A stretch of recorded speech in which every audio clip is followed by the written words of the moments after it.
Intussen in gebed. El Shaddai, ek bid nie uit 'n plek van rus, maar uit Milchama, waar vrede dra die geur van stryd.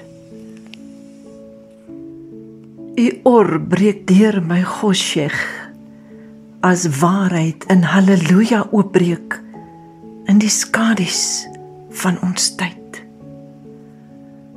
Ruach Elohim, asem oor my warbel, u fluister deur stiltes wat in my stoel, ek bring my stikkende lef, kloppend tussen emuna en wanhoop, want selfs in twyfel bly flikker hoop.